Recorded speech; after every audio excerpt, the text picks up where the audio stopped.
aujourd'hui on se retrouve pour une nouvelle vidéo. On va parler des vertus et des bienfaits du gingembre.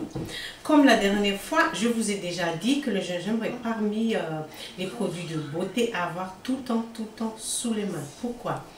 Par son action sédative sur la muqueuse de l'estomac, elle réduit les nausées, les vomissements et d'autres désagréments liés au transport.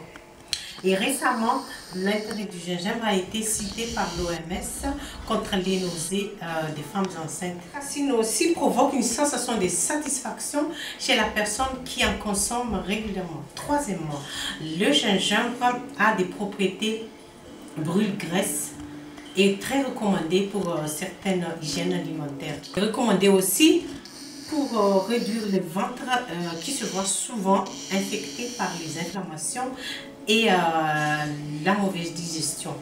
Donc c'est un anti-inflammatoire naturel.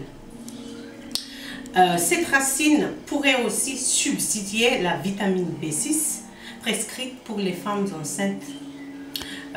Non seulement c'est un intudulaire, mais elle fait baisser aussi la fièvre, la racine de gingembre.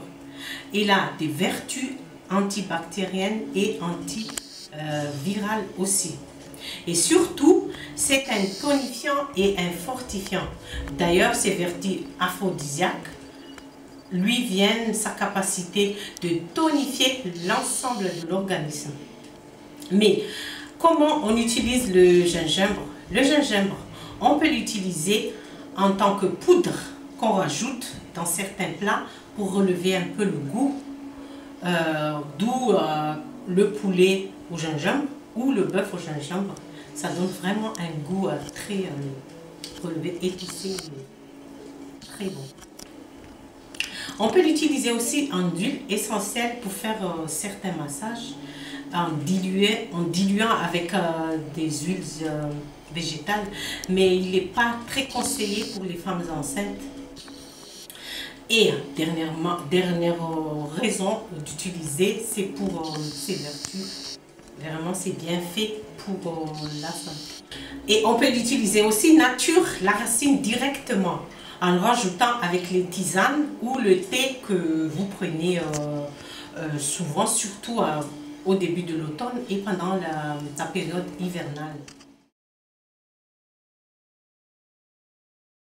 Je vais vous montrer comment on consomme cette racine. Tout simplement, vous coupez en tranches fines les gingembres, vous le mettez dans un pot, on remplit le pot avec du miel et on prend une tranche tout le matin pendant 15 jours ou 2 ou 3 fois par semaine. Mais il est mieux de le prendre avant le petit déjeuner ou avant le repas. Et les Chinois, dans un restaurant chinois, on mange gras, on mange riche. Et à la fin du repas, ils vous proposent souvent le confit de gingembre, tout simplement parce que cette friandise digère ce qu'on vient de manger. Et voilà les filles, c'est tout pour aujourd'hui. À la prochaine. Ciao!